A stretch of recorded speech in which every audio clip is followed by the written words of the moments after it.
Today we are going to learn about the external ear. Anatomically speaking, the ear, which is made up of three main parts. They are external ear, middle ear and internal ear. The external ear and the middle ear are concerned exclusively with hearing. The internal ear has a cochlear part that concerned with hearing and vestibular part which provide information to the brain regarding the position and movement of the head. The part of the ear that is seen on the surface of the body is anatomically speaking the auricle or pinna. It is leading inwards from the auricle to a tube which is called as external acoustic meatus. The auricle and the external acoustic meatus, which is together called as the external ear. Next, the auricle.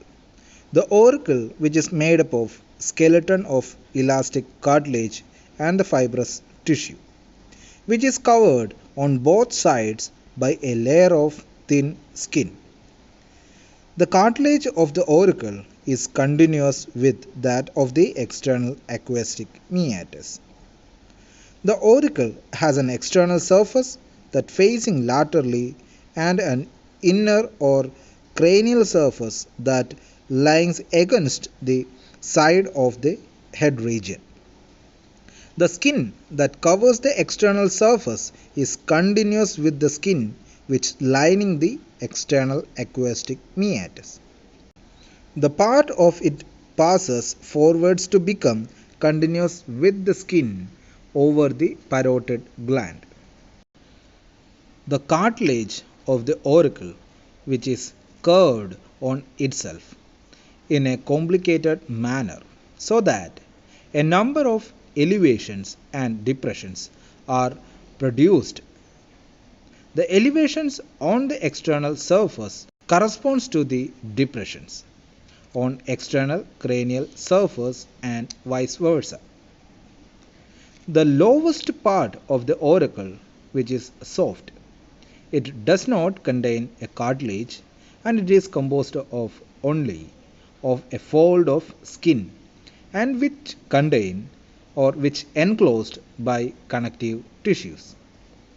The part of the soft tissue which is hangs at the lower end of the auricle, which is called as lobule.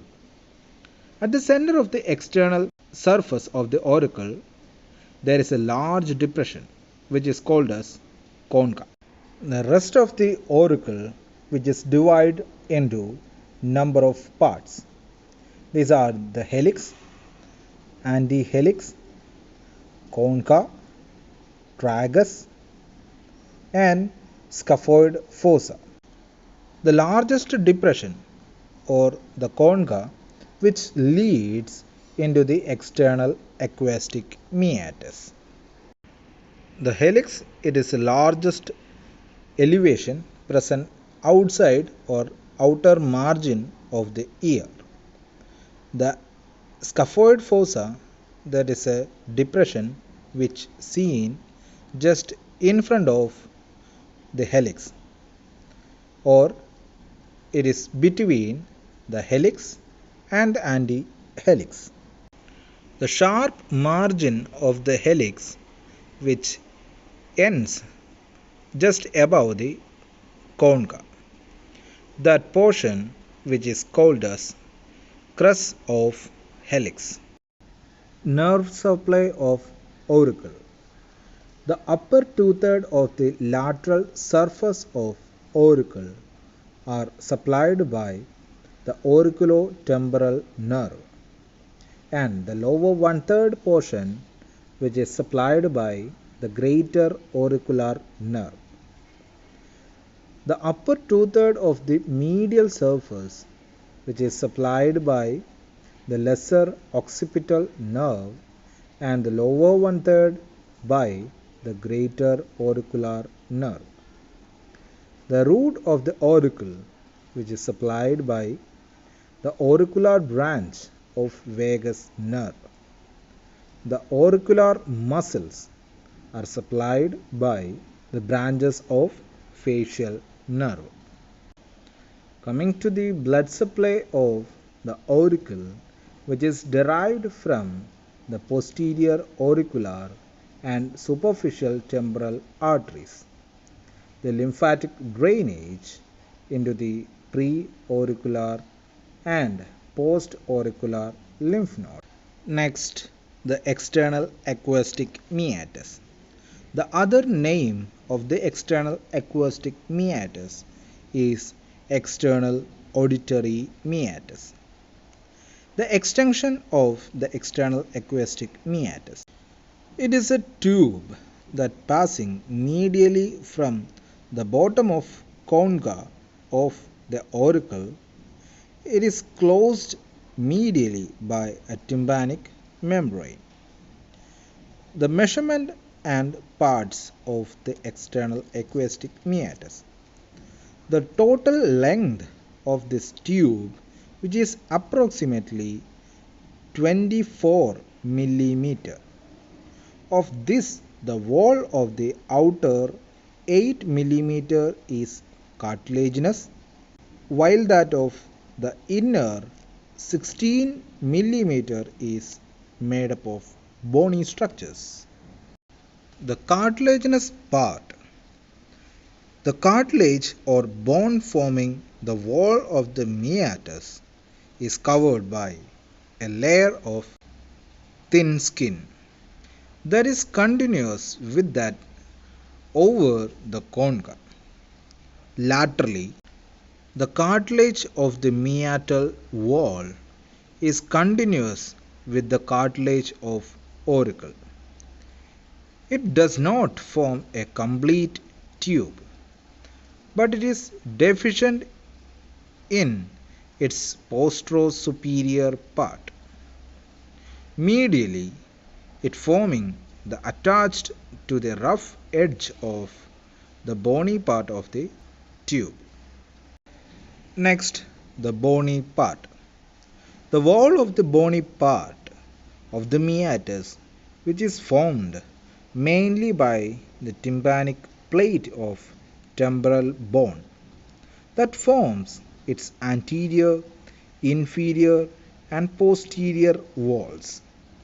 The posterior region of the wall, which is formed by squamous part of temporal bone. The medial end of the meatus is closed by a tympanic membrane. Here, the bony wall, which is marked by a groove, which is called as the tympanic sulcus, into which it is attached with a perimeter of the tympanic membrane. The membrane is placed obliquely both in the anteroposterior and the vertical plane.